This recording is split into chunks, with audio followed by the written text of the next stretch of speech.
Hello, Internet. This is chapter 9 of the vlog that I'm doing for this little clothing thing that I launched a couple of weeks ago called the Inward Markings Garment Company. If you go to inwardmarkings.com, you will not only see the shop link, but the link for the YouTube channel that the first 8 chapters of this vlog are on, and you'll need to watch those to make sense of what I talk about today.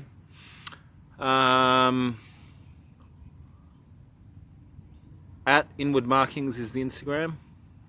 So where I left off last time is I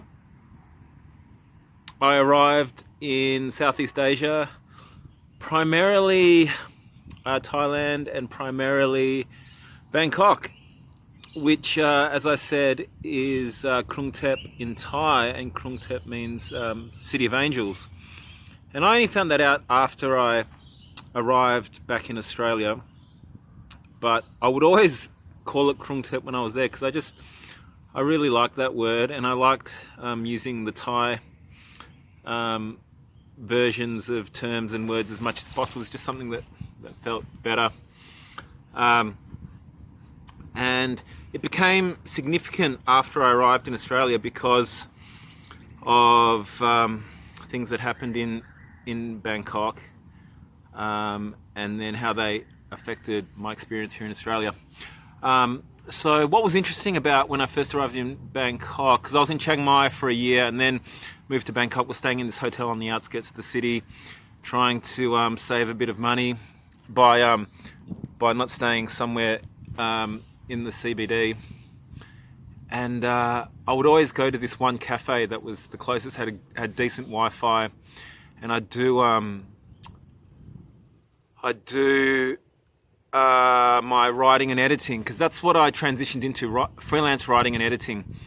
And one of the early roles that I got was, I can't reveal the details of the project, not for my sake, but for the people who enlisted me for it. I just found it via like a classifieds online. And interestingly, like the username they gave me was Soul Paradox. And that didn't really make an impact at the time, but since it has. Just became immersed in this editing process of this particular online portal, if you like, that had particular coding attached to it and things like that. And I now realize that it was the start of a process of kind of rearranging my brain in a way, in terms of how it functioned, because I guess I've divided my life over the last 9 years into kind of 3 or 4 trance-like stages, because that's certainly what they feel like in hindsight. Like, just basically, I guess you could call it a flow state, but these were prolonged flow states of like months long, and I guess in terms of the editing, possibly like years long. And then more recently, in the lead up to the launch of this brand, the same thing occurred, and then prior to the launch, the same thing occurred. And it's regardless of my drug use. So as I said, I was still opiate dependent when I was in Thailand, and certainly in Bangkok.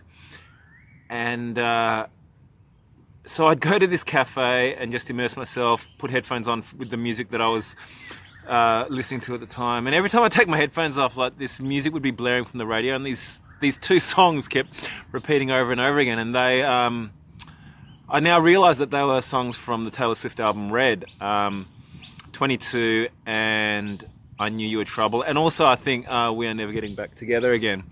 And it's just interesting because I didn't realize at the time who the artist was, or even the songs, because I was just so like into the music that I was listening to, and was just really kind of shut off from a lot of stuff that was happening. I had no idea of how big the album was, and the artist as well. And and that's just something that comes into play later on in my life with the release of Swift's next album. But also around that time, the person who I traveled to Thailand with, she went to a work dinner, and they were talking about this TV show called Girls, and I had no idea of the show, the name, anything to do with it. I had not seen it. And again, that was something that would only play out much later in my life, after I arrived back in Australia, actually. So these 2 significant things that kind of just occurred through, I guess, if you like, serendipitous um, meeting occurrences, happenings, would go on to have major have major impact on my life in terms of the last kind of 22 months leading up to the launch of this brand and this vlog. And so what was interesting about when I finally moved into the CBD of Bangkok, I moved into an area in the south of the city, is that there was just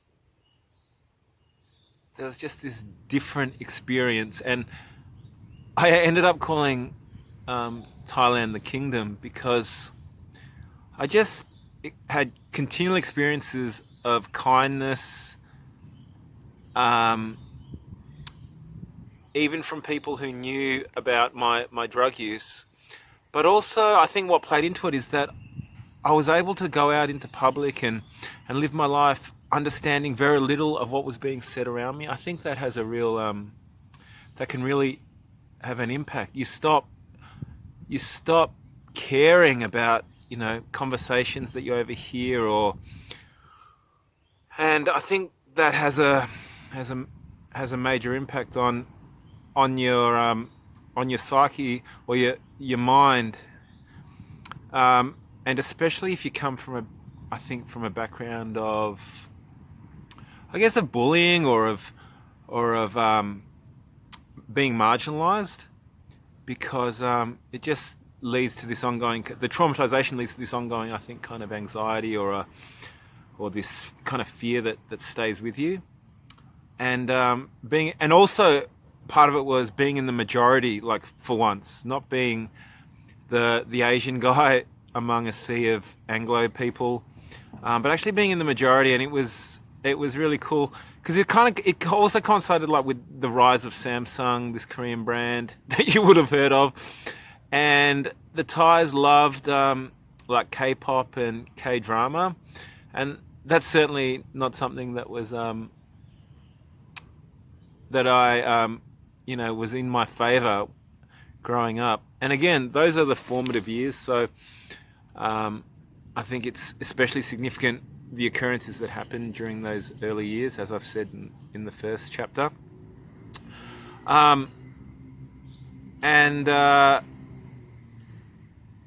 So I, for visa stuff, I once went to Phnom Penh in Cambodia, and what was really interesting is that, so since I've arrived back in Australia, finding money on the ground has been a continual occurrence, but only since the middle of last year.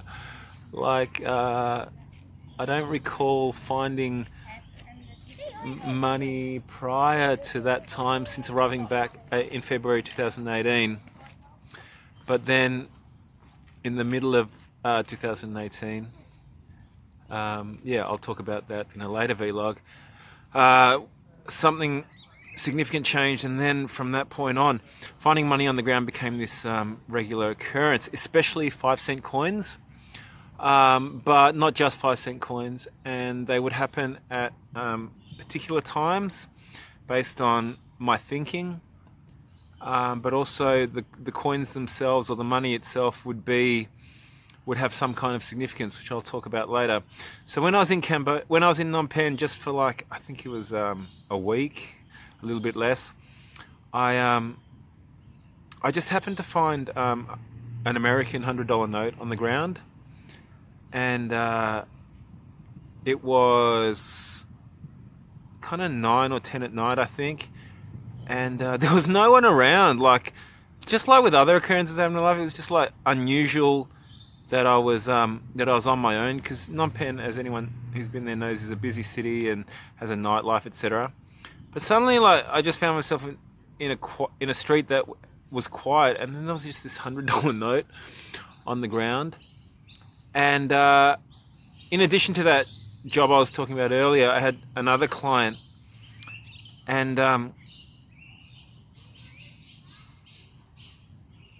on the last day I was in Phnom Penh, and this is kind of about the protective element in my life that allowed me to maintain a drug dependence throughout for a protracted period of time, and the timing would always be very good. The client, the person doing the admin for the client, had accidentally put in the wrong currency, and so I was given like 10 times the amount that I should have been given as for my monthly wage. It was it totally, like, I couldn't believe what I was seeing in my bank account.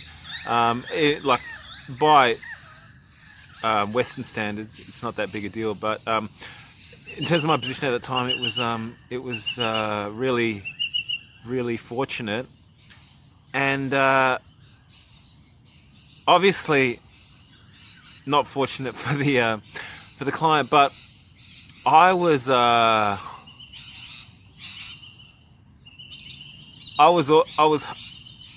in the again, fucking judge me, but it was you know, my life is very different now to what it was then, like completely different. But after returning to Bangkok, I then entered into discussions to reverse that process. But again, it was just like this deep feeling, like I don't expect anyone to understand, but just like with what happened with the bank in a previous chapter, it just felt like I needed to just roll with it and take it from there. What was challenging was that I had this anxiety about finding other work, because obviously who's going to stick with me after doing that? And I also felt, well, this person's in another country. They're like taking advantage of kind of people in countries where the cost is low. And like, look, I'm going to be frank. The client was not someone I would I had respect for, and it became apparent over time that there was an exploit development to. Well, yeah, really, he was just yet another Western businessman in the region, exploiting the low cost of, well, the conditions that aren't as robust or fair in the region. And that's not a statement against people who get things made in countries like that, but there's a lot of people operating exploitatively in regions like that. And so yeah, I just thought, well, he's also in another country, so really, if I proceed with this, it's, what can he do? But what was interesting is that the next client came along that allowed me just to move on from that pretty smoothly. So that was fortunate as well.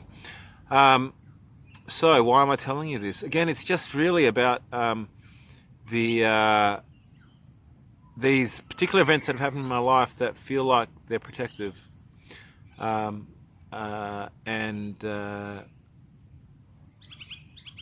I will leave it there. But that's not the most exciting story. But hopefully it'll make more sense over time. So thank you for tuning in, and inwardmarkings.com and at Inward Markings. And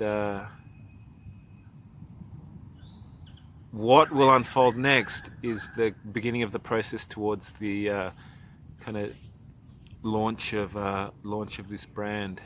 So it starts with a couple of premonitionary dreams, but one of particular significance, and touching on more about first encountering Taylor Swift, but not knowing that it was her music. But it certainly became apparent that her music would become meaningful to me sort of in the couple of years after. So thank you. See ya.